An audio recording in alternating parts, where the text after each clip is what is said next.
जगद्गुरु श्री तुकोबारायांचा 6 चरणाचा अभंग कीर्तन रूपे सेवा करता अनुभव दिला आहे।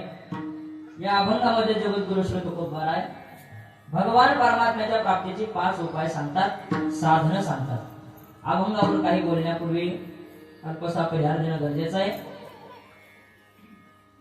भगवान श्री रामेश्वराच्या आशीर्वादाने त्याचप्रमाणे वैकुंठवासी गुरुवर्य म्हातार बाबा शिंदे बाबांच्या कृपा आशीर्वादाने वैकुंठवासी जयराम स्वामी यांच्या कृपा आशीर्वादाने चालू असलेला हा अखंड हरिनाम सप्ताह महाशिवरात्री आणि शिवयोगी स्वामी महाराज यांच्या 102व्या पुण्यतिथी निमित्ताने हा सोहळा चालू आहे। आजपासून या सोहळ्याला प्रारंभ झालेला आहे। जगद्गुरु श्री तुकोबारायांचं गाथा पारायण, त्याप्रमाणे शिव महापुराण कथा असं या कार्यक्रमाची रूपरेषा आहे आणि त्याचा आजचा पहिला दिवस आहे। आयोजक समस्त ग्रामस्थ तथा भजनी मंडळ मौजपुरी या मंडळीच्या वतीने हा उत्सवाचं आयोजन आहे। खरं तर शिवयोगी स्वामी महाराजांच्या पुण्यतिथी निमित्ताने गेल्या 2 वर्षापूर्वी फार भव्य आणि दिव्य असा शताब्दी महोत्सव या मंडळीने साजरा केला। तो आपण सर्वांनी पाहिला की अत्यंत सुंदर तो महोत्सव झाला। त्यामध्ये महाराष्ट्रातील नामवंत कीर्तनकारांचे कीर्तन झाले। आदरणीय रामाचार्य रामरावजी महाराज बाबांच्या मुखातून रामकथा या ठिकाणी झाली आणि अशा या पवित्र वातावरणामध्ये 102वी शिवयोगी स्वामी महाराजांची पुण्यतिथी आहे आणि त्या सोहळ्यामध्ये आजच्या प्रथम दिवसाची कीर्तनाची सेवा समस्त ग्रामस्थ मंडळी मौजपुरीकर या सर्व मंडळीच्या वतीने, त्याप्रमाणे श्री हरिभक्त पारायण आमचे ज्ञानेश्वर महाराज बारड माऊलींच्या वतीने, गणेश महाराजांच्या वतीने, परमेश्वर महाराजांच्या वतीने ही आजची कीर्तनाची सेवा ही माझ्याकडे आलेली आहे। भगवान श्री रामेश्वराचा दरबार आहे आणि कीर्तनाची सेवा या दरबारामध्ये आहे। खरे तर आपल्या संपूर्ण पंचक्रोशी मधलं हे एक फार मोठं दैवत आहे आणि या दैवताच्या ठिकाणी महाशिवरात्रीच्या पर्व काळावर या ठिकाणी हा उत्सव चालू आहे आणि त्यामध्ये आजची कीर्तनाची सेवा परम भाग्याने मला प्राप्त झालेली आहे। तरी या अभंगावर आपण बोलणारच आहोत। तत्पूर्वी उपस्थित असणारे सर्व गुणीजन, गायक मंडळी, श्री हरिभक्त पारायण नारायण महाराज या ठिकाणी उपस्थित आहेत, श्री हरिभक्त पारायण विष्णू महाराज या ठिकाणी उपस्थित आहे, श्री हरिभक्त पारायण भगवान महाराज या ठिकाणी उपस्थित आहेत, सर्व गायनाचार्य मंडळी, टाळकरी मंडळी, मृदंगाचार्य महाराज, श्री हरिभक्त पारायण अर्जुन महाराज, त्याचप्रमाणे श्री हरिभक्त पारायण गणेश महाराज या सर्व मंडळीच्या चरणी विनम्र भावाने वंदन करतो। सर्व टाळकरी विनेकरी, त्याचप्रमाणे मागोबे असलेले चौकदार, समोर बसलेले श्रोते सज्जन मायबाप या सर्वांच्या चरणी विनम्र भावाने वंदन करतो आणि जगद्गुरु श्री तुकोबारायांचा जो अभंग सेवेकरता घेतलेला आहे त्या अभंगावर बोलण्याचा प्रयत्न करतो।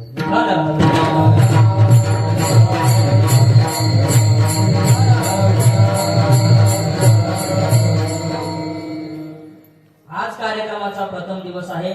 आज गाथा पारायण कार्यक्रमाला सुरुवात झाली, शिव महापुराण कथाही झाली आणि प्रथम दिवस म्हटलं की भगवान परमात्म्याच्या नामाचं, रूपाचं, गुणाचं चिंतन करणारा अभंग घ्यावा लागतो। या अभंगामध्ये भगवान परमात्म्याच्या प्राप्तीची 5 साधनं महाराजांनी सांगितली, पण प्रामुख्याने पहिल्या चरणामध्ये महाराजांनी जे साधन सांगितलेले त्या साधनाचा आपल्याला थोडा विचार करायचा आहे। कारण आज भगवान परमात्म्याच्या नामाचं चिंतन करावं लागतं। पहिल्याच चरणामध्ये जगद्गुरु श्री तुकोबाराय भगवान परमात्म्याच्या नामाचं चिंतन करतात आणि बाकीची जी साधन आहेत त्या नामाला सहाय्यभूत म्हणून घेतात, म्हणून नामाचं चिंतन करण्याकरता हा अभंग सेवेकरता घेतलेला आहे। अभंग महाराजांचा आहे, 6 चरणाचा आहे आणि भगवान परमात्म्याच्या प्राप्तीची 5 उपाय महाराज या अभंगामध्ये सांगतात। बघा, संत महात्मे हे जीवाच्या उद्धाराकरता साधन सांगत असतात आणि साधन सांगताना संत महात्मे जीवाला कोणतेही साधन सांगत नाही। जे साधन जीवाला जमेल, जे साधन जीवाला झेपेल अशा प्रकारचं सोपं साधन संत महात्मे सांगत असतात। का बरं? कारण एखादा शेतकरी जर शेती करायची म्हटली तर शेती करण्याकरता तो शेतामध्ये असं उत्पन्न करतो की कमी कष्टामध्ये, कमी खर्चामध्ये, कमी जागेमध्ये भरपूर उत्पन्न कसं काढता येईल, यात भरपूर नफा कसा काढता येईल याचा विचार शेतकरी करतो आणि मग शेती करतो। शेतकरी जसा कमी खर्चामध्ये, कमी कष्टामध्ये आपल्याला भरपूर उत्पन्न मिळालं पाहिजे याचा विचार करतो, तसं संत महात्मे सुद्धा कमी कष्टामध्ये, कमी साधनेमध्ये, कमी वेळेमध्ये कशी जीवाला भगवत प्राप्ती होईल याचा विचार करून संत महात्मे सोपं साधन जीवाला सांगत असतात। जसं भगवान परमात्म्याच्या प्राप्तीच्या साधनांचा जर आपण विचार केला तर भगवान परमात्म्याच्या प्राप्तीच्या साधनाला कमतरता आहे, कारण स्वतः भगवान परमात्मा अर्जुनाला सांगतात, म्हणून पार्था पाहि प्रवेशावया माझ्या ठाई उपायांचे नाही वाणी येत. भगवान परमात्मा स्वतः सांगतात की म्हणून पाहता पाहिजे, हे अर्जुना, माझ्या स्वरूपाच्या ठिकाणी प्रवेश करायचा असेल, माझं स्वरूप जर प्राप्त करून घ्यायचं असेल तर उपायांचे नाही वाणी येत. उपायांची कमतरता नाही, भरपूर उपाय माझ्या प्राप्ती करता आहेत. भरपूर उपाय असले म्हणजे सगळेच उपाय करायचे असतात असंही नाही. ज्ञानोबाने सांगितलं, भरपूर जरी उपाय दिसले तर सगळे उपाय सर्वांना करता येत नाही. भरपूर जरी उपाय असले तर त्यामध्ये आपला अधिकार कशामध्ये हे पाहावं लागतं आणि तो उपाय करावा लागतो. गीतेमध्ये गोड वर्णन केलं पाहिजे. यावान अर्थ उदपाने सर्वतः संप्लुतोदके तावान सर्वेषु वेदेषु ब्राह्मणस्य विजानतः. ज्ञानोबा त्यावर बोलताना फार गोड बोलतात. जरी वेदे बहुत बोलिले विविध भेद सुचिले तरी आपण हित आपुले तिची घेते. जैसा प्रगटली आग बसती आशेष ही मार्ग दिसते तरी ते तुले हे काय चाली जाते सांगे मज. का उदकमय सकळ जरी जहाले असे महितळ तरी आपण घेपे केवळ आरतीच जोगे. ज्ञानोबा 2-3 उदाहरण देतात. जरी वेदे बहुत बोलिले विविध भेद सुचले, वेदाने जरी पुष्कळ साधनं सांगितलेली असले, वेगवेगळ्या प्रकारचे मार्ग सांगितले असले तरी सुद्धा आपण हित आपुले त्याची घेपे. आपलं हित कशामध्ये आहे आणि आपला अधिकार कशामध्ये आहे ते साधन पाहून आपण ते साधन केलं पाहिजे. उदाहरण दिलं, जैसा प्रगटल्या गबसती, सूर्य प्रगट झाल्यानंतर, सूर्य उदयाला आल्यानंतर सगळ्या वाटा दिसायला लागतात. सूर्य उदयाला आल्यानंतर सगळ्या वाटा दिसायला लागतात म्हणून सगळ्याच वाटाने चालायचं असतं का? वाटा सगळ्या दिसायला लागल्या म्हणून सर्व वाटाने चालायचं नसतं. ज्या मार्गाने आपल्याला जायचंय तो एकच मार्ग आपण निवडला पाहिजे. किंवा जरी उदकमय सकळ जरी झाले असे माहित, संपूर्ण पृथ्वी तलावर जिकडे तिकडे पाणीच पाणी आहे, भरपूर पाणी म्हणून सगळंच पाणी घ्यायचं नसतं. जेवढी आपली तहान आहे तेवढंच आपण पाणी घ्यायचं असतं. तद्वत देवाच्या प्राप्तीकरता जरी भरपूर उपाय सांगितले असले तरी सुद्धा जे साररूप उपाय आहे, जो सोपा उपाय आहे तोच उपाय जीवाने केला पाहिजे. आणि म्हणून संत महात्मे सुद्धा जीवाला उपाय सांगताना, साधन सांगताना सोपे सोपे साधन सांगतात. महाराजांचे दुसऱ्या चरणात म्हणायचे पहा, तुझं वावा आहे देव तरी हा सुलभ उपाय. कारण जे उपाय सांगणार आहे ना, महाराज म्हणतात ते सगळे उपाय सोपे सोपे उपाय सांगणार आहे. का? महाराज म्हणतात मला माहितीये अवघड उपाय कोणी करतच नाही. पहा, अवघड उपाय कोणाला करता येतात का? महाराज म्हणतात अवघड उपाय लोक करत नाही, सोपे सर्वांना आवडतात. पहा, सुलभ बहुता गोड वाटे. महाराज म्हणतात अवघड कोणी न करे सांगता सुलभ बहुता गोड वाटे. अवघड उपाय जर कोणाला सांगितले तर अवघड उपाय कोणी करत नाही, प्रत्येकाला सोपे उपाय आवडतात. म्हणून महाराज म्हणतात तुम्हाला देवाच्या प्राप्तीचे सोपे सोपे उपाय मी सांगतो. म्हणून महाराजांनी अभंगामध्ये सोपे सोपे 5 उपाय देवाच्या प्राप्तीचे सांगितले. बघा, देवाच्या प्राप्तीचे उपाय जेव्हा महाराज सांगायला लागले तेव्हा एका साधकाने महाराजांना प्रश्न केला, महाराज देवाच्या प्राप्तीचे उपाय तुम्ही आम्हाला या अभंगामध्ये सांगता, पण देवाच्या प्राप्तीची गरज तरी काय? कशासाठी आम्ही देव प्राप्त करायचा? कशासाठी ही साधनं करायची? तर महाराज म्हणतात देवाच्या प्राप्तीची गरज जरी आपल्याला वरून वरून वाटत नसली तर प्रत्येक व्यक्तीला देवाच्या प्राप्तीची इच्छा मात्र अंतःकरणात आहे. वरून वरून लोक दाखवत नाही, पण अंतःकरणामध्ये प्रत्येकाला देव प्राप्तीची इच्छा आहे. कशावरून? थोडं वेदांताचं चिंतन सांगतात की वेदांतामध्ये असा नियम आहे, जगद्गुरु शंकराचार्य सांगतात की बाबांनो, संपूर्ण शास्त्राचं ग्रंथाचं सार जर आपण पाहिलं तर संपूर्ण ग्रंथाचं आणि शास्त्राचं सार मी तुम्हाला अर्ध्या श्लोकामध्ये सांगतो. म्हणून शंकराचार्यांनी संपूर्ण शास्त्राचं सार सांगितलं पहा. श्लोकार्धेन प्रवक्ष्यामि यदुक्तं ग्रंथ कोटिभिः ब्रह्म सत्यम जगन्मिथ्या जीव ब्रह्मैव नापराः. संपूर्ण कोट्यावधी ग्रंथाचं सार अर्ध्या श्लोकात सांगितलं. ब्रह्म सत्यम जगन मिथ्या जीव ब्रह्मैव नापराः. ब्रह्म सत्य आहे, जगत मिथ्या आहे, जीव ब्रह्मैव नापराः. जीव हा मूळचाच परब्रह्म स्वरूप आहे. हे आहे संपूर्ण वेदांत शास्त्राचं सार. हे जर शास्त्राचं सार असेल तर महाराज म्हणतात जीव हा मूळचा परब्रह्म स्वरूप आहे. मूळचा परब्रह्म स्वरूप असल्यामुळे त्याची धाव ही परब्रह्म स्वरूपाकडे असते. जसं नदीची धाव ही नेहमी समुद्राकडे असते. समुद्राला गेल्याशिवाय नदी थांबत नाही. आपण नदीला किती अडवण्याचा प्रयत्न करा, नदीवर धरण बांधा, पण नदीवर आपण धरण जरी बांधलं बाजूला सांडवा काढून द्यावा लागतो, नाहीतर ती नदी धरण बुडून जाऊ शकते. कारण तिचं ध्येय ठरलेलं आहे समुद्राला जायचं, तिचं स्वरूप आहे समुद्र. जसं नदी आपल्या स्वरूपाला जाण्याकरता निघते, समुद्राला जाण्याकरता निघते, तिथपर्यंत थांबत नाही. नदीची धाव ही समुद्राकडे असते. तद्वत जीवाची धाव, जीव मूळचा परब्रह्म स्वरूप असल्यामुळे जीवाची धाव सुद्धा देवाकडे असते. विठ्ठल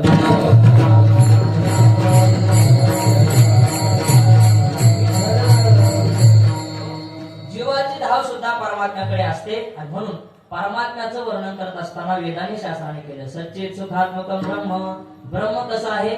सत स्वरूप आहे, चित स्वरूप आहे आणि आनंद स्वरूप आहे.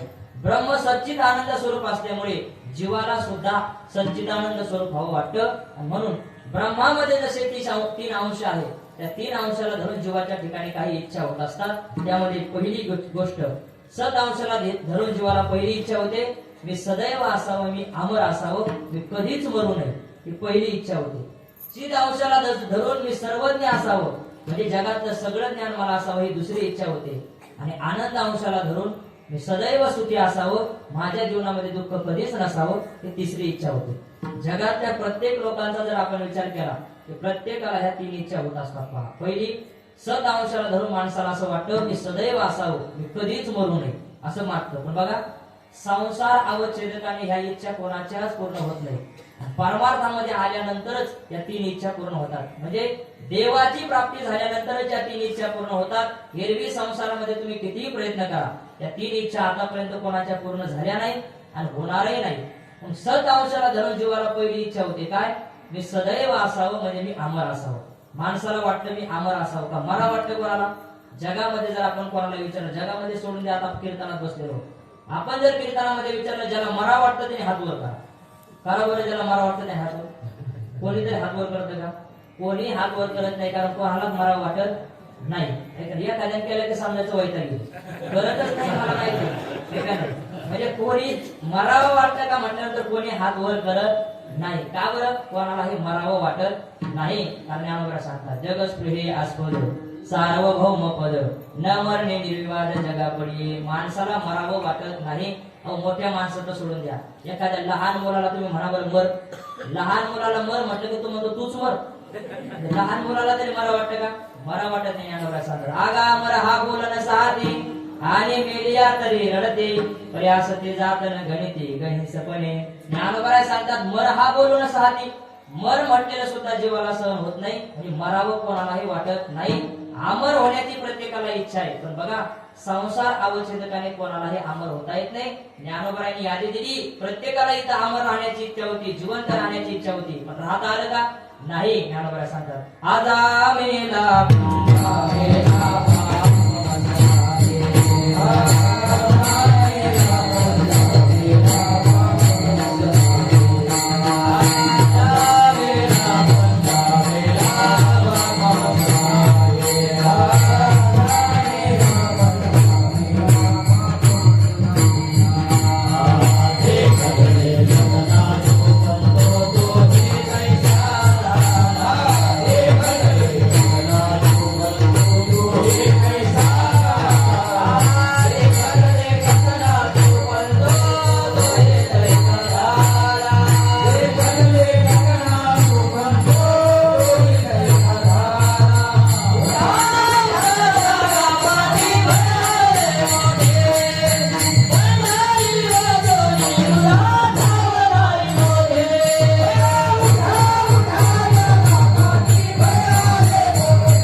बाप मसना गेला देखत देखत नातू पण तोही तैसा झाला.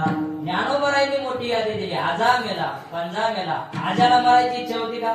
आजाला मरायची इच्छा नव्हती, पण ज्ञानोबरांचा आजा मेला, पंजा मेला, बाप मसना गेला, देखत देखत नातू पंतू तोही तैसा झाला. सगळेच मरणार आहे, कोणालाही मरण्याची इच्छा नाही, पण संसारामध्ये कोणालाही अमर राहता येत नाही. प्रत्येकाला मरावंच लागतं. अहो, सामान्य जीवाचं सोडून द्या, जीवाची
जरी इथं अवताराला आला तर देवाच्या अवताराला सुद्धा या ठिकाणी राहता येत नाही, म्हणजे देवाच्या अवताराला सुद्धा जावं लागतं. म्हणून इथं कोणीही अमर होत नाही. अमर होण्याची जरी इच्छा असली तर संसारामध्ये अमर होता येत नाही. रामदास स्वामींचा एक दोहा आहे पहा. गेले बहुत बळाचे, गेले बहुत कुळाचे, गेले बहुत कुळाचे कुळवंत राजे.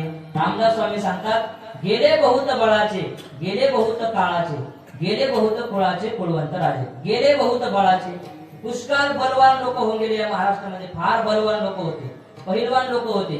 पण गेले बहुत बळाचे, पण राहिले का? गेले. बलवान लोक होते तरी ते निघून गेले. गेले बहुत काळाचे, पुष्कळ वर्ष जगणारे लोक होऊन गेले. हजारो हजारो वर्ष जगणारे लोक या महाराष्ट्रामध्ये होऊन गेले. पण ते सुद्धा हजारो वर्षाला का होईना गेले. गेले बहुत कुळाचे कुळवंत राजे. फार मोठमोठे कुलवान घराणे होऊन गेले, पण ते घराणे सुद्धा या ठिकाणावर निघून गेले. म्हणजे संसारामध्ये अमर होण्याची जरी इच्छा असली तर महाराज म्हणतात संसारामध्ये कोणालाही अमर होता येत नाही. अमर होण्याची इच्छा आहे पण अमर होता येत नाही. दुसरी गोष्ट, चित अंशाला धरून प्रत्येकाला सर्वज्ञ होण्याची इच्छा आहे. म्हणजे जगातलं सगळं ज्ञान मला असावं असं माणसाला वाटतं, पण संसारामध्ये सर्वज्ञही कोणाला होता येत नाही. कारण संसारामध्ये असं आहे, एखाद्या वस्तूचं एखाद्याला ज्ञान असेल, दुसऱ्या वस्तूचं अज्ञान असतं. उदाहरणार्थ, एखाद्याला पक्वादाचं ज्ञान असेल, त्याला गायनाचं असेलच असं सांगता येत नाही. कारण बऱ्याच जणांना पक्वाद वाजवता येतो पण लावता येतो नाही का नाही. म्हणजे पक्वाद वाजवायचं ज्ञान आहे, स्वरात लावायचं ज्ञान आहे. म्हणजे ज्याला वाजवायचं ज्ञान राहील त्याला स्वरात लावायचं ज्ञान राहील असं सांगता येत नाही. ज्याला गायनाचं ज्ञान आहे त्याला पक्वादाचं असेल असं जमत नाही. कारण बऱ्याच जणांना चाली स्वरात म्हणता येतात पण तालात बसवता येतं, असंही होत आहे. त्याच्यामुळे एक जमलं तर दुसरं जमत नाही. एखाद्याला तालायचं जमतंय, स्वराचं जमतं तर बोलाचं जमत नाही, म्हणजे कीर्तन जमत नाही. म्हणजे एका विषयाचं ज्ञान असेल तर एका विषयाचं अज्ञान असतं. सर्वज्ञ संसारामध्ये कोणी होऊ शकत नाही. एखाद्याला व्यवहारातलं कळतं तर परमार्थातलं कळत नाही. काही काहीला परमार्थातलं कळतं तर व्यवहारातलं अजिबात कळत नाही. काही काहीला दोन्हीतलंही कळत नाही, व्यवहारातलंही कळत नाही आणि परमार्थातलंही कळत नाही. काही काहीला परमार्थातलंही कळतं आणि व्यवहारातलंही कळतं. म्हणजे महाराज म्हणतात की सर्वज्ञ होण्याची इच्छा आहे, पण सर्वज्ञ कोणी जगामध्ये होत नाही. संसार अवच्छेदकाने सर्वज्ञ सुद्धा होता येत नाही. तिसरी गोष्ट, आनंद अंशाला धरून प्रत्येकाला सुखी होण्याची इच्छा आहे. मला दुःख व्हावं असं कोणालाही वाटत नाही. मज लागे दुःख व्हावे, आयसे कोणी भावे ना जीवे, न वांछिता दुःख पावे, येणे संभवे स्वतंत्रता. नाथबाबा सांगतात, मला दुःख व्हावं असं जगामध्ये कोणालाही वाटत नाही, पण दुःख मात्र पाचवीला पुजल्यासारखंच राहतं. दुःख कोणालाही आवडत नाही, पण दुःख मात्र जीवनामध्ये आल्याशिवाय राहत नाही. म्हणजे माणसाला सुखी होण्याची इच्छा आहे, आनंदी होण्याची इच्छा आहे, पण संसारामध्ये कोणाला सुखी होता येत नाही, आनंदी होता येत नाही. मग महाराज म्हणतात, ज्याला अमर व्हायचं, ज्याला सर्वज्ञ व्हायचं, ज्याला सुखी व्हायचं, त्याने देवाची प्राप्ती करावी. ज्यांनी ज्यांनी देवाची प्राप्ती केली ते अमरही झाले, ते सर्वज्ञही झाले आणि सुखी झाले. तुकोबाराय सांगतात, बाबांनो, तुम्हाला मरावं लागत असेल, तुम्हाला जन्माला यावं लागत असेल, पण आम्हाला जन्मालाही यावं लागत नाही, मरावं लागत नाही. का? कारण आम्हाला देवाची प्राप्ती झाली. देवाची प्राप्ती झाल्यामुळे देवानं असं ठिकाण प्राप्त करून दिलं की त्या ठिकाणून आता आम्हाला जन्म मरायला यायचं काम नाही. महाराज सांगतात, न लगे मरावे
ऐसा ठाव दिला देवी. महाराज सांगतात, आम्हाला मरावं लागत नाही आणि जन्माला यावं लागत नाही. अशा प्रकारचं ठिकाण देवाने आम्हाला प्राप्त करून दिलं. न लगे मरावे ऐसा ठाव दिला देवी. म्हणजे आम्हाला मरावं लागत नाही, जन्माला यावं लागत नाही. का? महाराज म्हणतात आम्हाला देवाची प्राप्ती झाली, किंवा नाही आम्हा जावे मरावे लागत अहो अखंडित जैसे तैसे, आम्हाला जन्मालाही यावं लागत नाही आणि मरावं लागत नाही, अशा प्रकारचं ठिकाण देवाने आम्हाला प्राप्त करून दिलं. म्हणजे ज्यांनी देवाची प्राप्ती केली ते अमर झाले. दुसरी गोष्ट, ज्यांनी देवाची प्राप्ती केली ते सर्वज्ञही झाले. महाराज सांगतात भगवान परमात्म्याच्या प्राप्ती झालेले योगी पुरुषाचं वर्णन करताना ज्ञानोबा सांगतात समुद्रा पैलाडे देखे स्वर्गेचा आलोचो ऐके मनोगत ओळखे मुंगीचे. ज्ञानोबा म्हणतात समुद्रा पैलाडे देखे, त्या समुद्राच्या पलीकडचं सुद्धा दिसतं कोणाला? योग्याला. स्वर्गीचा आलोचो ऐके, स्वर्गामध्ये काय घडतं तिथलं त्याला या ठिकाणी ऐकू येतं. आणि मनोगत ओळखे मुंगीचे, मुंगीच्या मनामध्ये काय चाललेलं आहे ते सुद्धा योग्याला ओळखता येतं. म्हणजे सर्वज्ञता त्याला प्राप्त होते. आणि तिसरी गोष्ट आनंद, ज्यांनी देवाची प्राप्ती केली ते आनंदी सुद्धा झाले. तुकोबरायांना विचारा महाराज म्हणतात आमची भौतिक परिस्थिती पाहिली तर भौतिक परिस्थिती आमची फार विचित्र आहे. कोपला पाटील गावीचे हे लोक आता मज भीक कोण घाली. महाराज म्हणतात गावचा पाटील कोपलेला आहे, पुन्हा दुष्काळे आटीला द्रविलेला मान श्री एकांना न करता गेली. दुष्काळ पडल्यामुळे आमचा मान गेला, धन गेला, एक स्त्री ती सुद्धा अन्न करता मेली.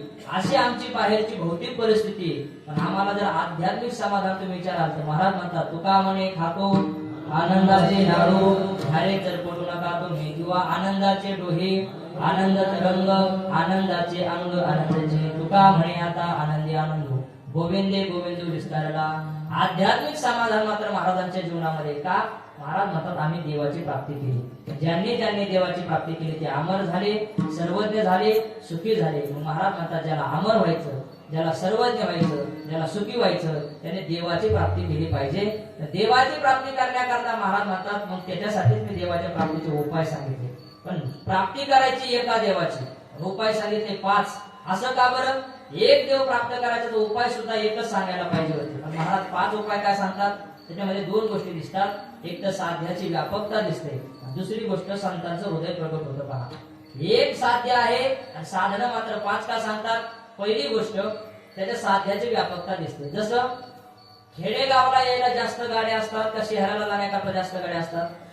शहराला जाण्याकरता जास्त गाड्या असतात. का बरं? कारण खेडेगावाच्या मानाने शहर एक आहे, व्यापक आहे, मोठं आहे. जेवढं मोठं शहर असेल, जेवढं मोठं गाव असेल तेवढे त्या गावाला जाण्याकरता गाड्या भरपूर असतात, साधनं भरपूर असतात.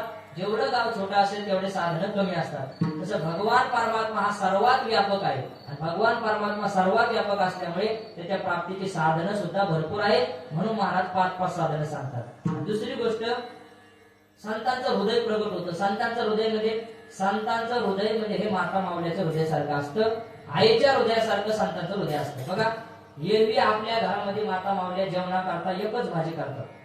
पण आपल्या घरी जर पाहुणा येणार असेल, एखादा अतिथी येणार असेल तर घरामध्ये मग एक भाजी होते का? पाहुणा जर घरी येणार असेल तर घरामध्ये एक भाजी होत नाही, मग 4-5 प्रकारच्या भाज्या केल्या जातात. मग आहे का नाही? मेथीची नाही आवडली तर भेंडीची करतात, भेंडीची नाही आवडली तर टमाट्याची करतात, टमाट्याची नाही आवडली तर बटाट्याची करतात, बटाट्याची नाही आवडली तर सांगा की तुम्हाला आवडेल ती भाजी सांगा. बट्ट्या करतात, आज बट्ट्या केल्या ते सांगू. कोणतीच नाही आवडली तर मग काय करतात? बट्ट्या करतात. हे जेणेकरून आलेला जो पाहुणा आहे तर पाहुण्याची आवड निवड आपल्याला माहित नसते. जेणेकरून आलेला पाहुणा जो आहे तो उपवासी जाता कामा नाही, तो पोटभर जेवला पाहिजे. याच्याकरता घरामध्ये 4-5 प्रकारच्या भाज्या माता माऊली करते. तसं संत महात्म्याचं हृदय सुद्धा आईच्या हृदयासारखं असल्यामुळे संत महात्मे सुद्धा विचार करतात की आपल्याकडे येणारा जो साधक वर्ग आहे, जो समाज आहे, तो काय एका अधिकाराचा आहे का? एका अधिकाराचा नाही. मग आलेल्या प्रत्येक समाजाला, प्रत्येक साधकाला भगवान परमात्म्याची प्राप्ती झाली पाहिजे. म्हणून हे साधन नाही जमलं तर दुसरं कर, दुसरं नाही जमलं तर तिसरं कर, तिसरं नाही जमलं तर चौथं कर, चौथं नाही जमलं तर 5वं कर. कोणतं तरी साधन त्याला जमलं पाहिजे आणि त्याला देवाची प्राप्ती झाली पाहिजे. म्हणून महाराज 5 साधन सांगतात.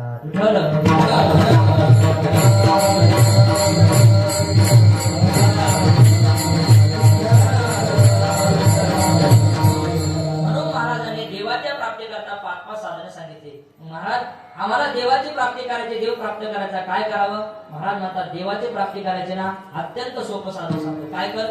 फक्त प्रेमाने भगवान परमात्म्याचं गीत गा, अंतःकरण शुद्ध करून गा, तुला देवाची प्राप्ती होईल. अभंगाचं पहिलेच भावे गावे गीत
शुद्ध करून या चित्त. महाराज पहिला उपाय सांगतात, देवाची प्राप्ती करायची असेल तर काय कर. महाराज म्हणतात भावे गावे गीत शुद्ध करून या चित्त.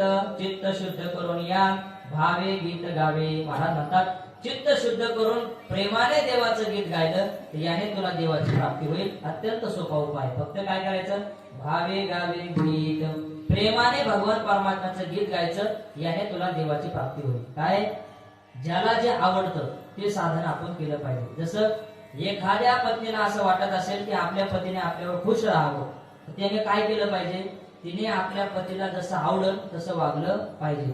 म्हणजे पतीने सांगितलं आज जेवणाकरता घरी श्रीखंड पुरी झाली पाहिजे, तर त्या दिवशी बरोबर बेसन हाटून ठेवलं पाहिजे.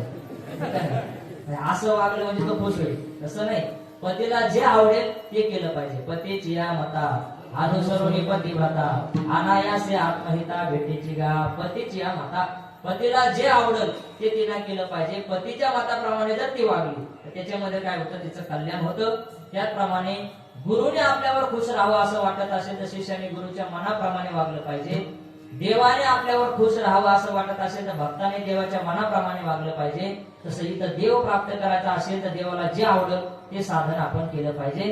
देवाला काय आवडतं, नामाचा उच्चार रात्र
नामाचा उच्चार रात्रंदिवस. महाराज म्हणतात देवाला प्राप्त करायचं असेल तर देवाला जे आवडतं ते आपण केलं पाहिजे. देवाला काय आवडतं, महाराज म्हणतात नामाचा उच्चार रात्रंदिवस.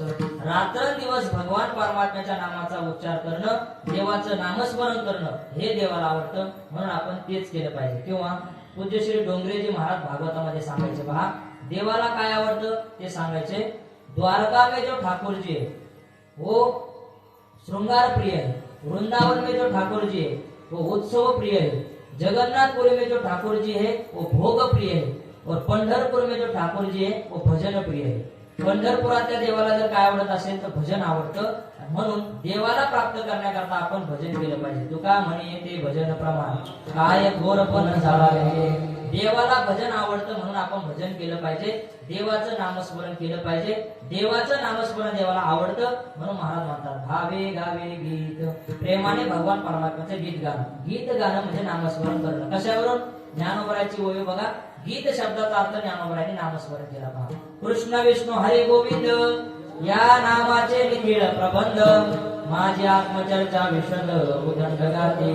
ज्ञानोबराय सांगतात कृष्ण विष्णू हरी गोविंद या नामाचे निखिळ प्रबंध गाती आणि माझी आत्मचर्चा विशद उदंड गाती. म्हणजे आत्मचर्चा ही गातात आणि कृष्ण विष्णू हरी गोविंद या नामाचे निखिळ प्रबंध ही गातात. म्हणजे नामस्मरण गाणं याला गीत गाणं असं म्हणतात. रामकृष्ण गीती गात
चंद्या पुलिया नाचत निज घेऊन फिरत गा. महाराज म्हणतात रामकृष्ण गीती गात. कोणतं गीत गातात ते?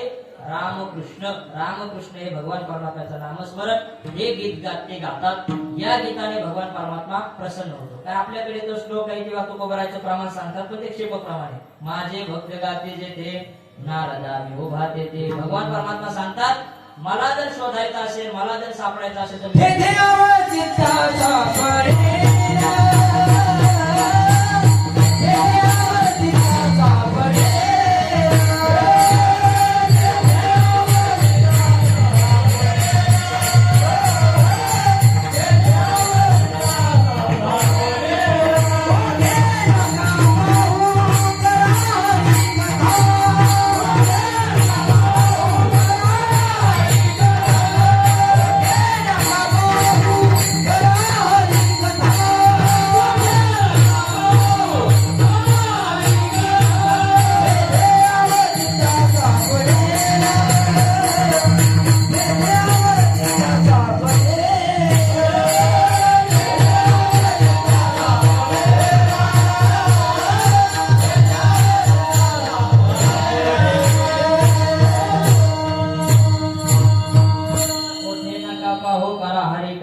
तेथे अवचिता सापडेल. महाराज म्हणतात कोठे नका पाहू करा हरिकथा आणि तेथे अवचिता सापडेल. जेथे हरिकथा कराल तेथे भगवान परमात्मा अवचिता सापडेल. ज्ञानोबा सांगतात परी तयापाशी पांडवा मी हरपला दिवसावा जेत नाम घोष बरवा करती माझे. मी कुठे सापडेल?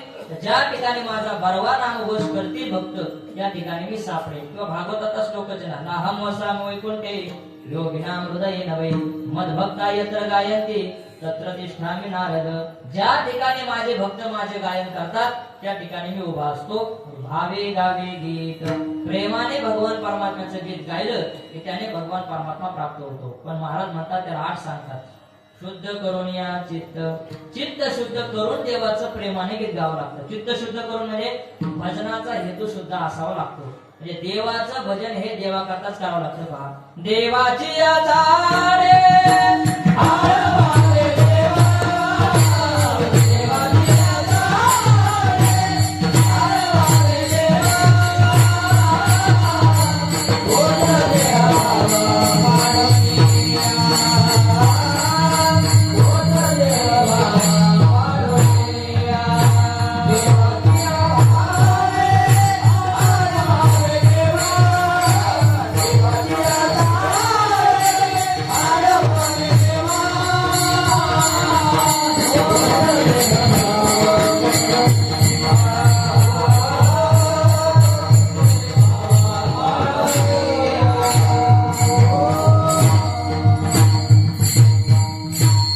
देवाची आचारे आळवावे देवा ओस देह भावा पाडोनिया. महाराज म्हणतात देवाचं भजन हे शुद्ध हेतूने केलं पाहिजे. म्हणजे देवाचं भजन हे देवा करताच केलं पाहिजे. ते देवाचं शुद्ध भजन आहे. नाही तर अनेक लोक भजन करतात पण भजनाचा हेतू मात्र शुद्ध नसतो. काही काहीचं भजन कशासाठी असतं? दुसऱ्याचं भजन बंद पाडण्यासाठी काही काहीचं भजन असतं. म्हणजे आपल्या भजनानं दुसऱ्याचं भजन बंद पडलं पाहिजे.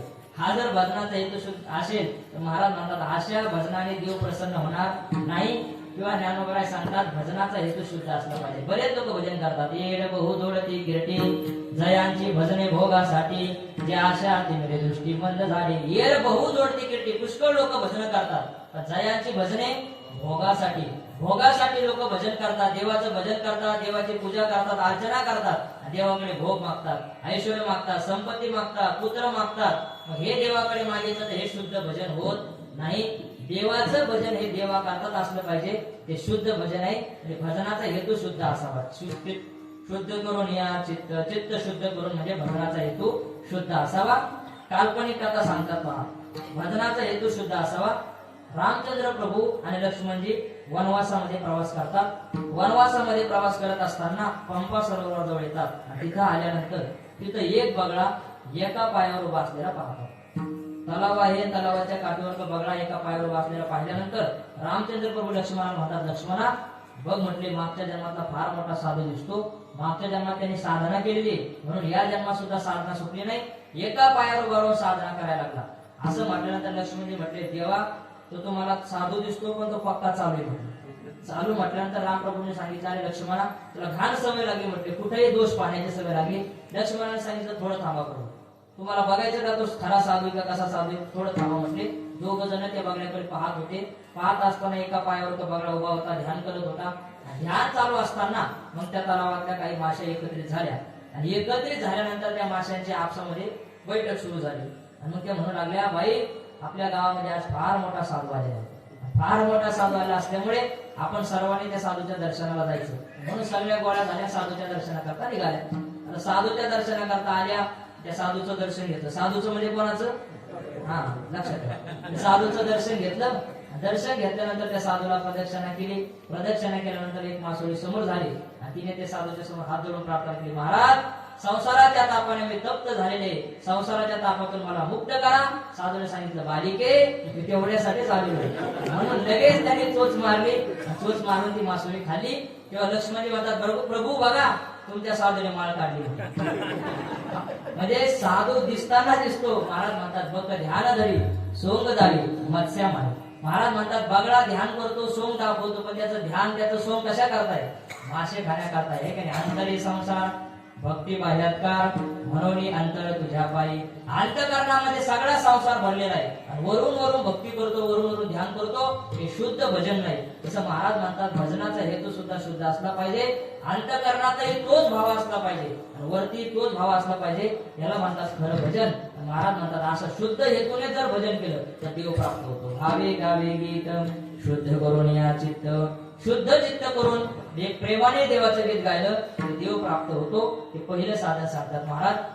प्रेमाने देवाचं गीत गायलं आणि देव प्राप्त झाला. असं एखादं उदाहरण महाराज म्हणतात, उदाहरण आहे ना, गोकुळामधल्या ज्या गोपिका आहे, त्या गोकुळामधल्या गोपिकांना जो देव प्राप्त झाला तो फक्त भजनाने प्राप्त झाला. जेव्हा वृंदावनामध्ये रासक्रीडा चालू होते, रासक्रीडा चालू झाल्यानंतर भगवान परमात्मा त्या गोपिकांना आपल्या खांद्यावर घेतात. खांद्यावर घेऊन रासक्रीडा करतात. त्यावेळेस त्या गोपिकांना थोडा अभिमान निर्माण होतो की जगाचा मालक असताना भगवान परमात्मा, पण तो आम्हाला खांद्यावर घेतो. असा थोडा अभिमान निर्माण झाला की देवाला सगळं सहन होतं, पण अभिमान सहन होत नाही. तीळ मात्र जरी होय अभिमान, विरुद्ध समान भार देवा. देवाला अभिमान सहन झाला नाही. देवाने त्या गोपिकांना खाली ठेवलं आणि देव अदृश्य झाले, निघून गेले. देव निघून गेल्यानंतर त्या गोपिका रडू लागल्या, विलाप करू लागल्या. रडता रडता त्या गोपिकांनी एक गीत गायलं पहा, त्याला भागवतामध्ये गोपी गीत म्हणतात. त्या गोपिकाने ते गीत गायलं, जयते तेधिकं जन्मना व्रज श्रयते इंदिरा शश्वतत्वते जयत दोषता विक्षुतावका वैदुतासव स्वामी चिन्वते. हे गोपी गीत गोपिकांनी गायलं आणि हे गोपी गीत गायल्यानंतर याच्या शेवटी शुकाचार्याने एक श्लोक लिहिला, इति गोप्य प्रगायन्ति प्रलपन्यस्य चित्रदाः रुरुदुस्सु स्वरम राजन कृष्ण दर्शन लालसा. शुकाचार्य सांगतात, इति गोप्य प्रगायन्ति, अशा प्रकारच्या त्या गोपिका रडल्या आणि रडून त्या गोपिकांनी काय केलं, भगवान परमात्म्याच्या समोर प्रलाप केला, रडून गीत गायलं आणि भगवान परमात्म्यासाठी कशा रडल्या, रुरुदुस्सु स्वरम राजन. सुस्वरम म्हणजे स्वरामध्ये रडल्या. गीत काय तर असं होतं का, गीत तयार होण्याकरता ते स्वरात रडलं पाहिजे, स्वरात गायलं पाहिजे, तेव्हा गीत होतं. तसं गोपिका सुद्धा रडल्या आणि रडून स्वरामध्ये त्यांनी भगवान परमात्म्याला प्रार्थना केली. महाराज म्हणतात, कशा करता केली, कृष्ण दर्शन लालसा, भगवान परमात्म्याचं दर्शन व्हावं म्हणून त्या गोपिका रडल्या आणि रडता रडता त्यांनी जे गीत गायलं त्याला गोपीगीत असं म्हणतात. मग त्या गोपिकांना भगवान परमात्म्याची प्राप्ती झाली. कशामुळे झाली, महाराज म्हणतात, त्यांनी रडून गीत गायलं म्हणून त्यांना देव प्राप्त झाला. म्हणून आपल्यालाही देव प्राप्त करायचा असेल तर प्रेमाने गीत गावं लागेल. भावे गावे गीत शुद्ध करून या चित्त. महाराज म्हणतात, तुला देव पाहिजे असेल तर प्रेमाने देवाचं गीत गा. पण महाराज, प्रेमाने देवाचं गीत गाणं एवढं सोपं आहे का, देवाविषयी अंतःकरणामध्ये भाव निर्माण होणं एवढं सोपं आहे का? मग महाराज म्हणतात, हे साधन जर तुला कठीण वाटत असेल ना, सोपं साधन सांगतो. काय महाराज म्हणतात, हे सोपं साधन आहे, फक्त दुसऱ्याचे गुणदोष कानावर येऊ द्यायचे नाही.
सोपा उपाय सांगतो. पहिला उपाय जर अवघड वाटत असेल ना, आणखी सोपा उपाय सांगतो. महाराज म्हणतात देव प्राप्ती करता आणखी सोपा उपाय काय आहे? अनेकांचे कानी गुणदोष मना नाही. अनेकांचे गुणदोष कानी नानी आणि मना नानी. दुसऱ्याचे गुणदोष कानावरही येऊ देऊ नको आणि मनामध्ये येऊ देऊ नको. दुसऱ्याचे गुणदोष जर कानावर येऊ दिले नाही, मनामध्ये येऊ दिले नाही, तर याने तुला देवाची प्राप्ती होईल. फक्त दुसऱ्याचे गुणदोष पाहायचे नाही. थोडक्यात दुसऱ्याचे गुणदोष पाहायचे नाही म्हणजे दुसऱ्याची निंदा करायची नाही आणि दुसऱ्याची निंदा ऐकायची सुद्धा नाही. कारण जो दुसऱ्याची निंदा करतो तो पापी होतो. कारण जगातले सगळं पाप कोणाजवळ येतात? जो दुसऱ्याची निंदा करतो त्याच्याजवळ सगळे पाप येते. काय येते निंदकापाशी अशेष पापे. ज्ञानोबराय सांगतात निंदा करणाऱ्या माणसाजवळ जगातली सगळी पाप येतात. म्हणून कोणाची निंदा करू नये. निंदेने जगातले सगळे पाप जवळ येतात आणि पापी मनुष्याला कधीही देवाची प्राप्ती होत नाही. ते तर शांतीचा जिव्हाळा नाही, ते तर सुख विसरून येणारी बेकारी. जैसा पापियाच्या ठाई मोक्ष न बसे. जिथं शांती नाही, शांतीचा जिव्हाळा नाही, तिथं कधी सुख राहत नाही. जिथं शांती आहे तिथं सुख असतं आणि जिथं महाराज म्हणतात पुण्य आहे तिथं देव प्राप्त होतो. पापी मनुष्याला मोक्ष कधी प्राप्त होत नाही. पाप जर कशाने होत असेल तर दुसऱ्याची निंदा केल्याने पाप होतं. म्हणून महाराज म्हणतात दुसऱ्याची निंदा कानाने ऐकू नये. अनेकांचे कानी गुणदोष मनाने. दुसऱ्याचे गुणदोष कानाने ऐकू नये आणि मनाने ऐकू नये. दुसऱ्याची निंदा जर आपण ऐकली नाही कानाने किंवा मनाने आपण दुसऱ्याचे गुणदोष पाहिले नाही तर काय म्हणतात? महाराज म्हणतात जो दुसऱ्याची निंदा करत नाही, दुसऱ्याची निंदा ऐकत नाही, ते साधूचं लक्षण. तुल्य निंदा स्तुतीर मौनी संतुष्ट होईन केनचित. अनिकेत स्थिर मतीर भक्ती मान्य पिवणारा. इथं ते भक्ताचं लक्षण सांगितले. जो निंदे ते निघे, स्तुती नसला घे, आकाशाला लगे लेपू जायचा. जो निंदा आणि स्तुती कानावर येऊ देत नाही ना, तो खरा साधू आहे. म्हणून अनेकांचे कानी गुणदोष मना नाही. दुसऱ्याचे गुणदोष कानावरही येऊ देऊ नको आणि मनामध्ये येऊ देऊ नको. काय आपल्याला गुणदोष पाहण्याची सवय लागलेली. लोक एकला त्याला नाव ठेवत राहतात, ही अशी आणि ती तशी, हा असा तो तसा, तू कसा. म्हणजे याला त्याला नाव ठेवायचे. आपण असे बघा, ज्या अर्थी आपल्याला दुसऱ्याचे गुणदोष दिसतात ना, त्या अर्थी ते आपल्या ठिकाणी आहे. कारण दुसऱ्याचे गुणदोष आपल्याकडे म्हणत आहे. जशी दृष्टी तशी सृष्टी. ज्या अर्थी आपल्याला दुसऱ्याचे गुणदोष दिसतात त्या अर्थी ते आपल्या ठिकाणी असले पाहिजे. तर तुकोबराच्या सरळ देवाला प्रार्थना करतात. कासया गुणदोष पाहू आणि काचे मज काय त्याचे गुणे असे. महाराज म्हणतात दुसऱ्याचे गुणदोष पाहण्याकरता आपल्याकडे काय कमी आहे का? आपल्याकडे गुणदोष आहे म्हणून दुसऱ्याचे गुणदोष आपल्याला दिसतात. आपल्याकडे म्हणायचे नाही. दुसऱ्याच्या डोळ्यातलं कुसळ आपल्याला दिसतं पण आपल्या डोळ्यातलं मुसळ आपल्याला दिसत नाही. हे दुसऱ्याचे थोडे गुणदोष असले तरी आपल्याला दिसतात पण आपले मात्र आपल्याला दिसत नाही. महाराज म्हणतात कोणाचे गुणही पाहुणे, कोणाचे दोषही पाहुणे. ते गुरुवारी डॉक्टर बाबा सांगत असतात दुसऱ्याचे गुणदोष पाहणे हा सगळ्यात मोठा दोष आहे. दुसऱ्याचे गुणदोष न पाहणे हा सगळ्यात मोठा गुण आहे. म्हणून महाराज कोणाचे गुणही पाहुणे, कोणाचे दोषही पाहुणे. काय होतं पहा, गुणदोष पाहिल्याने काय होतं? गुण जर आपण कोणाचा गुण पाहिला तर गुण पाहिल्यानंतर त्याच्याविषयी प्रेम निर्माण होतो म्हणजे राग निर्माण होतो. आणि कोणाचा दोष पाहिला की त्याच्याविषयी द्वेष निर्माण होतो. महाराज म्हणतात राग आणि द्वेष हे दोन्ही बंधाला कारणीभूत आहेत. मग आपण जर कोणाचा गुणदोष पाहिला नाही तर रागही उत्पन्न होत नाही, द्वेषही उत्पन्न होत नाही. आणि राग द्वेष जर उत्पन्न झाले नाही ना, भगवान प्राप्त परमात्म्याची प्राप्ती सहज आहे माणसाला. ज्ञानोबराय सांगतात तैसे राग द्वेष जरी निमाले तरी ब्रह्मेचे स्वराज्य आले. मग तो भोगी सुखा पुढे आपणचे. रागद्वेष माणसाचे निमाले नाहीसे झाले की मग ब्रह्मेचे स्वराज्य प्राप्तच आहे आपल्याला. त्याच्यामुळे महाराज म्हणतात गुणदोष जर पाहिले नाही तर रागद्वेष निर्माण होत नाही. रागद्वेष निर्माण जर झाले नाही तर परमात्मा हृदयामध्ये प्राप्तच आहे. बघा परमात्मा आपल्या हृदयात आहेच आहे, फक्त का प्रगट होत नाही त्याचं कारण हे आपलं अंतःकरण मलिन झालं. कशाने मलिन झालं? दुसऱ्याचे गुणदोष पाहू. महाराज म्हणतात किती दोषा देऊ परिहार गुण दोषे वळले अंतर आदि वर्तमान भविष्यकाळ लागे अंतपार ऐसे नाये. किती दोषा देऊ परिहार किती दोषा देऊ परिहार गुण दोषे मळले अंतर. गुण दोषाने आपलं अंतःकरण मलिन झाल्यामुळे परमात्मा आपल्याला प्राप्त होत नाही. म्हणून महाराज म्हणतात सोपा उपाय फक्त दुसऱ्याचे गुणदोष पाहू नका. दुसऱ्याचे जर गुणदोष पाहिले नाही तर परमात्मा सहज प्राप्त होतो. म्हणून महाराज सांगतात अनेकांचे कानी गुणदोष मना नानी तुझ भाव आहे देव तरी हा सुलभ उपाय. महाराज हेही उपाय आम्हाला जमू शकत नाही. का? कारण आम्हाला दुसऱ्याचे गुणदोष पाहिल्याशिवाय झोपच येत नाही. महाराज हा उपाय आमच्याकडे होणे शक्य नाही. आणखी काही सोपा उपाय सांगा. महाराज म्हणतात आणखी सोपा उपाय काय?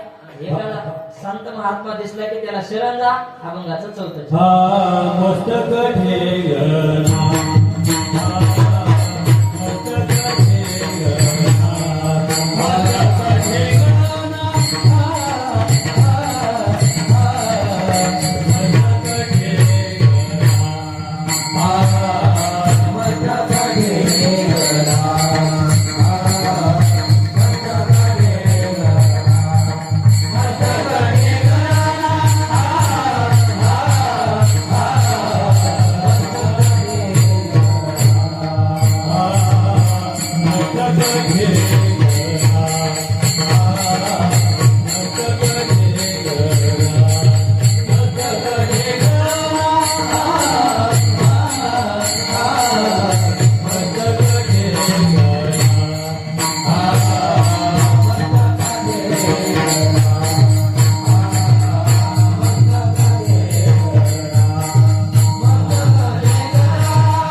मस्तक ठेंगणा मस्तक ठेंगणा करे संतांच्या चरणा तुझ भाव आहे देव. तरी हा सुलभ उपाय महाराज म्हणतात. सोपा उपाय सांगतो आणखी. मस्तक ठेंगणा करे संतांच्या चरणा, संतांच्या चरणा मस्तक ठेंगणा करी. संत महात्म्याच्या चरणावर आपलं मस्तक ठेंगणं कर. म्हणजे एखादा संत महापुरुष दिसला की त्या संत महापुरुषांना शरण जा. त्या संत महापुरुषांना जर तू शरण गेला की त्यांना शरण गेल्यानंतर तुला भगवान परमात्म्याची प्राप्ती होईल. आणि हा उपाय जे जगद्गुरु तुकोबाराय तुम्ही आम्हाला सांगतात, हाच उपाय भगवान परमात्म्याने गीतेमध्ये अर्जुनाला सांगितला. अर्जुना, तुला जर ते ज्ञान प्राप्त करून घ्यायचं असेल तर तू काय केलं पाहिजे? तद्विधी प्रणिपातेन परिप्रश्नेन सेवया उपदेक्षन्ति ते ज्ञानम ज्ञानिनस्तत्वदर्शिनः.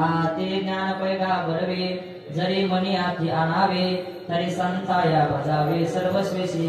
अर्जुना, ते ज्ञान जर तुला प्राप्त करून घ्यायचं असेल तर संताया भजावे सर्वस्वेशी. संतांचं भजन कर म्हणजे संतांची सेवा कर. संतांच्या सेवेने तुला ते ज्ञान प्राप्त होईल. म्हणजे तिथेही भगवान परमात्म्याने अर्जुनाला उपाय सांगितला, संतांना शरण जा. कारण देवाची प्राप्ती करायची असेल तर महाराज म्हणतात संतांना शरण जाणं हा सर्वात सोपा उपाय पहा. हरी प्राप्तीसी उपाय धरावे संतांचे ते पाय. महाराज म्हणतात भगवान परमात्म्याच्या प्राप्तीचा सोपा उपाय म्हणजे संतांचे पाय धरणे किंवा याच्यासाठी चरत याच्यासाठी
नका म्हणे. महाराज म्हणतात यासाठी संत पाळे सेवावे.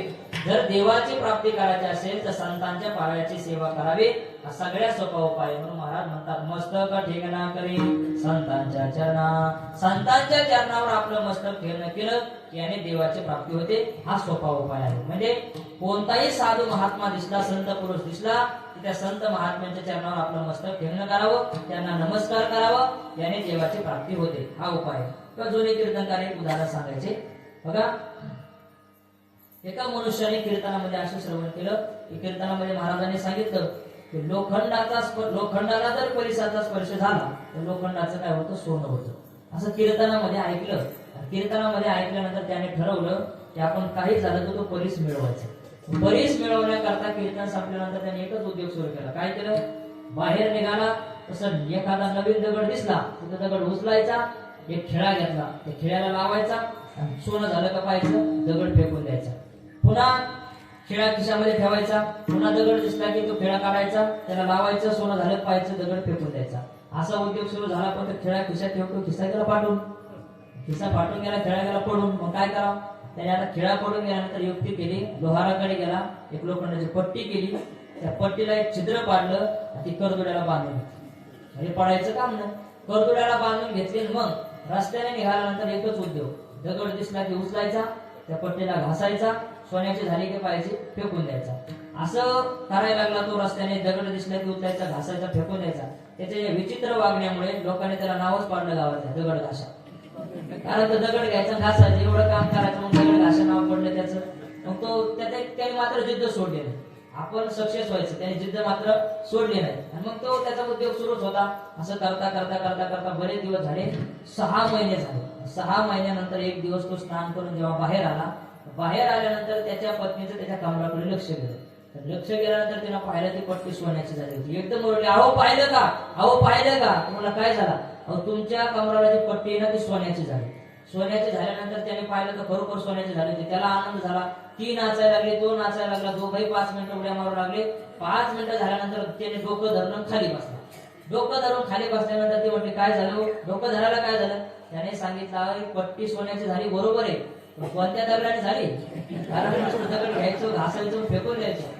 कोणत्या दगडाने पट्टी सोन्याची झाली माहितीये का, नाही. महाराज म्हणतात जशी त्याने नुसतं दगड घेतला, घासला, फेकून दिला, कोणत्या दगडाने पट्टी सोन्याची झाली हे जसं त्याला कळलं नाही, तसं महाराज म्हणतात दिसेल त्या साधूला नमस्कार करत राहा.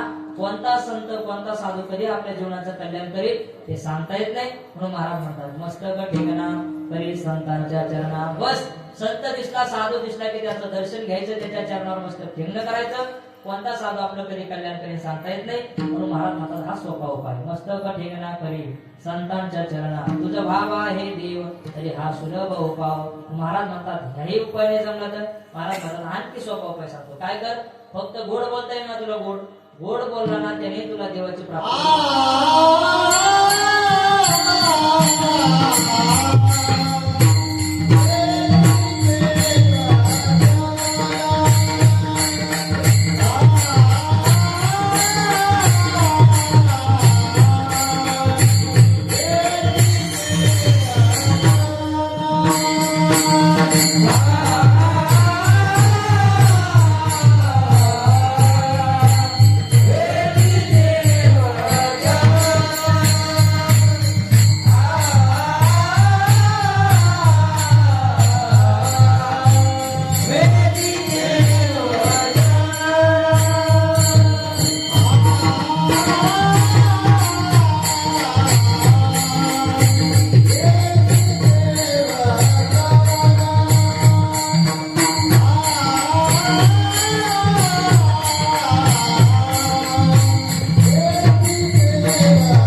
ते वचन जेणे राहे समाधान तुझ भावा हे देव तरी हा सुलभ उपाय महाराज सोपा उपाय सांगतात की वेची ते वचन जेणे राहे समाधान अशा प्रकारचं वचन वेची की जेणे समाधान राहे अशा प्रकारचं बोल की जेणेकरून तुलाही समाधान प्राप्त होईल आणि समोरच्यालाही समाधान प्राप्त होईल अशा प्रकारचं बोललं पाहिजे म्हणजे माणसाने कसं बोलावं माणसाने खरं बोलावं माणसाने सत्य बोलावं महाराज म्हणतात माणूस जर खरं बोलला माणूस जर प्रिय बोलला गोड बोलला तर भगवान परमात्म्याची प्राप्ती सहज आहे खरे बोले तरी फुका साथे जोडी हरी तुकोबारा सांगतात जर मनुष्य सत्य बोलला तर सत्य बोलल्याने त्याला सहज देवाची प्राप्ती होते म्हणून माणसाने सत्यम ब्रूयात प्रियम ब्रूयात न ब्रूयात सत्यम अप्रियत माणसाने खरं बोलावं गोड बोलावं बरेच लोक गोड बोलतात पण खरं बोलत नाही बरेच लोक खरं बोलतात गोड बोलत नाही माणसाने खरंही बोलावं आणि गोडही बोलावे नानोबा सांगतात साचा आणि मवाळ वितुल्याने रसाळ शब्द जैसे गोड अमृताचे साच बोलावं मवाळ बोलावं मितुल बोलावं रसाळ बोलावं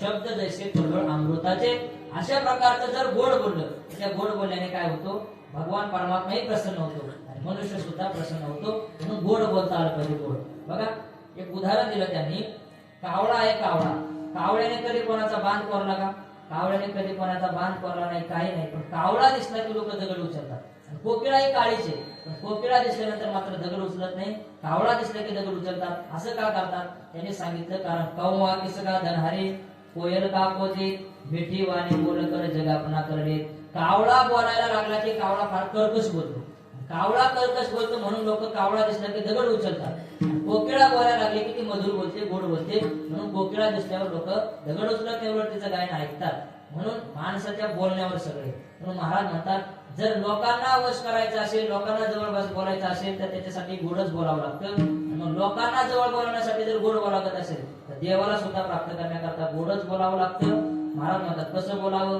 बोलाय से बोले जेणे बोले विठ्ठल बोले अशा प्रकारचं बोलावं की परमात्मा सुद्धा डोलायला लागला पाहिजे अर्जुन जेव्हा भगवान परमात्मा समोर बोलायचा तेव्हा भगवान परमात्मा डोलायला लागायचे एवढं गोड अर्जुन देवाला काय करत होता बोलत होता म्हणून असं बोललं पाहिजे की देव सुद्धा डोलायला लागला पाहिजे म्हणून महाराज सांगतात वेचे देवचन जेणे राहे समाधान अशा प्रकारचं बोलावं की जेणेकरून समाधान प्राप्त होईल काही काही माणसं असं बोलतात की जेणेकरून दुसऱ्याचं समाधान बिघडेल त्यांना म्हणतात बोलणे जैसे वृष्टी इंगळाची लहानपणी त्यांनी काही इस्तव खाल्लेला असतो बघा आणि बोलायला लागले की ते त्यांच्या तोंडातून इस्तवच बाहेर पडतो म्हणजे शिव्या त्यांचं बोलणं सुरू होत नाही अगोदर शिवी आणि मग पुढे त्यांचं बोलणं सुरू होतं ध्रुपद असतं शिवी म्हणजे ध्रुपद असतं काही काही म्हणून म्हणतात अशा प्रकारचं बोलणं नाही पाहिजे तर मवाळ बोलणं पाहिजे खरं बोलणं पाहिजे गोड बोलणं पाहिजे अशा प्रकारचं जर बोललं की त्याने देवाची प्राप्ती होते म्हणून महाराज म्हणतात वेचे देवचन जेणे राहे समाधान तुझं भाव आहे देव तरी हा सुलभ उपाय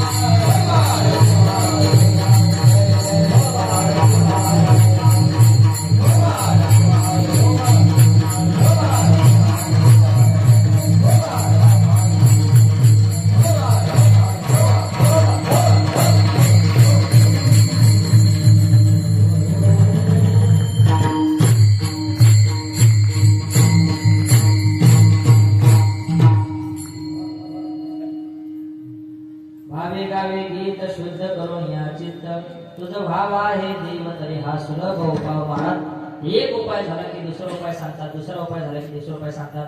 हा नाही जमला तर हा उपाय कर. आणि सगळे उपाय सांगितल्यानंतर महाराज शेवटी म्हणतात, बाबा याच्यापैकी कोणताच उपाय जर तुला जमला नाही तर एक उपाय कर. तुका म्हणे फार, तुका म्हणे फार, तुका म्हणे फार, तुका म्हणे फार, तुका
थोडा तरी परोपकार तुझ भाव आहे देव, तरी हा सुलभ उपाय. शेवटच्या चरणामध्ये महाराज सांगतात, तुका म्हणे फार उपकार करी.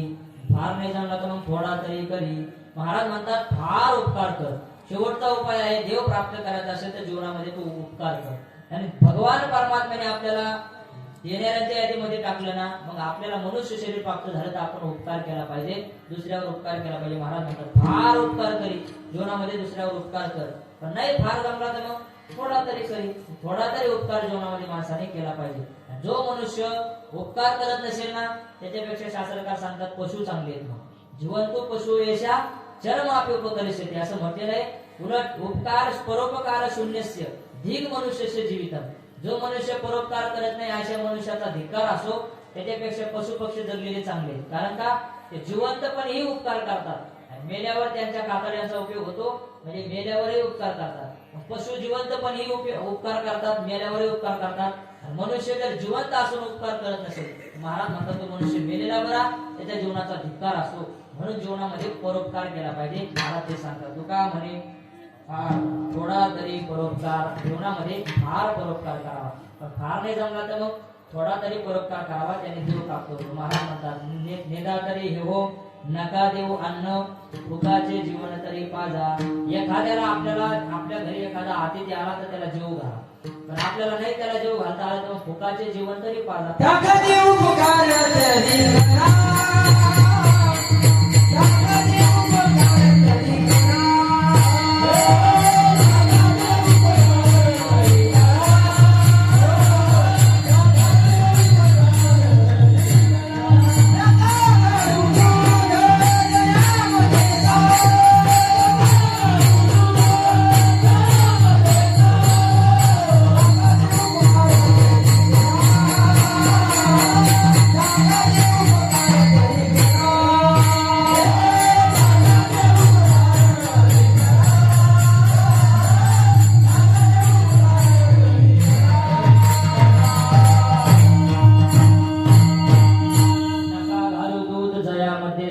ताकाचे उपकार तरी करा. महाराज म्हणतात नका घालू दूध, एखाद्याला दूध नका देऊ.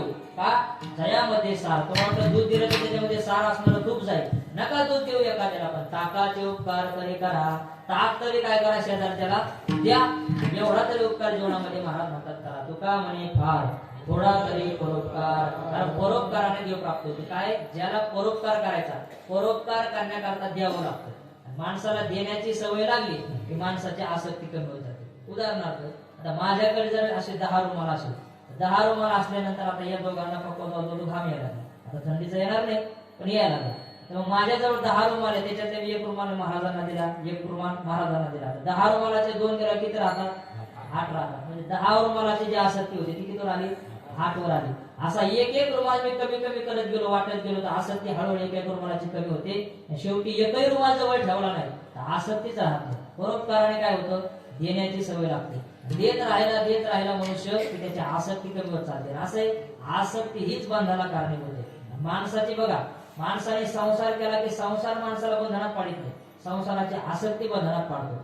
संसार तर संतांनी केला, संसार आपणही करतो. फक्त एवढे संतांनी संसार केला पण तो संसार त्यांना बांधला नाही का? त्यांच्या ठिकाणी आसक्ती नव्हती. आपण संसार करतो पण संसाराची आसक्ती आहे म्हणून आपण बंधनाला कारणीभूत होतो. महाराज म्हणतात आसक्ती नष्ट करायची असेल तर त्याच्यासाठी परोपकार हे साधन आहे. परोपकाराने माणसाची आसक्ती कमी होते आणि आसक्ती नष्ट झाली की भगवान परमात्मा प्राप्त होतो. म्हणून महाराज म्हणतात परोपकार करावा. तुका म्हणे फार थोडा तरी परोपकार, तुझा व्हावा हे देव तरी हा सुलभ उपाय. महाराज म्हणतात हे सोपे उपाय अभंगामध्ये सांगितलेले 5 उपाय महाराज अभंगामध्ये सांगतात. आणि हे उपाय कसे आहेत? सोपे उपाय आहेत. सोपे याच्यातला एक तरी उपाय महाराज म्हणतात जीवनामध्ये करावा आणि देवाची प्राप्ती करून घ्यावी. महाराज म्हणतात पण तुझं व्हावा आहे देव तरी हा सुलभ उपाय. शब्द फार गोडे महाराजांचे. तुझं व्हावा आहे देव. अगोदर प्रश्न विचारतात, तुझा देव हवा आहे? तुला देव पाहिजे का? तुला देव व्हायचंय का? जर तुला देव पाहिजे असेल, तुला देव व्हायचा असेल तरी हा सुलभ उपाय. तर हे उपाय सोपे आहेत. तुला जर देव पाहिजे नसेल, तुला जर देव व्हायचं नसेल तर सगळे उपाय तुझ्यासाठी काय मग अवघडच आहे. जसं एखाद्या माणसाला जर एखादी गोष्टी करायची नसेल मग तो कारण सांगत राहतो. आपल्याकडे उदाहरण सांगितलं जातं नेहमी. एखाद्या मुलाला सांगितलं जा आणि त्या मावशीने घरून दूध घेऊन, ती मावशी घरी नसली तर, असेल घरी नाही तिच्या दारी कुत्र असलं तर, नसेल कुत्र मला चावलं तर तू तिकडेच मर. नाही का? म्हणजे काम करायचं नसेल तर मनुष्य कारण सांगतो. तसं इथं ज्याला देवाची प्राप्तीच करायची नाही मग तो कारण सांगतो, महाराज हा उपाय जमेल का? महाराज तो उपाय जमेल का? तो उपाय जमेल का? महाराज आधीच विचारतात तुला देव पाहिजे का? देव पाहिजे असेल तर हे सगळे उपाय सोपे आहेत. जर तुला देव पाहिजे नसेल तर सगळेच उपाय तुझ्यासाठी अवघड आहेत. म्हणून महाराज म्हणतात तुझं व्हावा हे देव तरी हा सुलभ उपाय. जर तुला देव पाहिजे असेल तर हे उपाय सोपे आहेत. म्हणून महाराजांनी हे जे 4-5 उपाय सांगितले त्यापैकी एक तरी उपाय तुम्हाला आम्हाला जमावा आणि भगवान परमात्म्याची प्राप्ती व्हावी. म्हणून महाराजांकडे, स्वामी महाराजांकडे आपण प्रार्थना करू, भगवान रामेश्वरांच्या चरणी प्रार्थना करू की भगवान परमात्म्याच्या प्राप्तीचे हे जे 5 उपाय महाराजांनी सांगितले त्याच्यापैकी एक तरी उपाय तुम्हाला आम्हाला जमावा. एकतर देवाचं प्रेमाने गीत तरी गाता यावं, किंवा दुसऱ्याचे गुणदोष पाहणं तरी बंद व्हावं, किंवा एखाद्या संत महात्म्याच्या चरणाला लागावं, किंवा महाराज म्हणतात पुढे काय सांगितलं, वेचिते वचन, किंवा गोड तरी बोलता यावं, किंवा परोपकार तरी जीवनामध्ये करता यावं. त्याच्यात एक तरी साधन करता यावं आणि देवाची प्राप्ती करून घेता यावी अशी महाराज रामेश्वरांच्या चरणी प्रार्थना करू, सुयोगी स्वामी महाराजांच्या चरणी प्रार्थना करू. झालेली चिंतन रूपी सेवा पांडुरंग परमात्म्याच्या चरणी अर्पण करून, सर्व साधू संतांच्या चरणी अर्पण करून सेवेला पूर्णविराम. सेवा करताना जे काही चुकलं असेल ते माझ्या बुद्धीचे दोष आहेत, जे काही बरोबर असेल ते स्वानंद सुखनिवासी सद्गुरु जोग महाराज वारकर शिक्षण संस्था आणि तेथील सर्व गुरुवर्यांचा आहे. तरी ननते कुळते अधिकते सरते चरुणे घ्या हे तुमते विनुत असे पायाच्या प्रसादे काही बोलिलो विनोदे पद क्षमा करणे संते नवे अंगभूत युक्ती. पुनश्च एकदा उपस्थित सर्वच गुरुजन मंडळीच्या चरणी, त्याप्रमाणे श्रोते सज्जन यांच्या चरणी विनम्र भावाने वंदन करतो. याच ठिकाणी थांबतो. ज्ञानेश्वर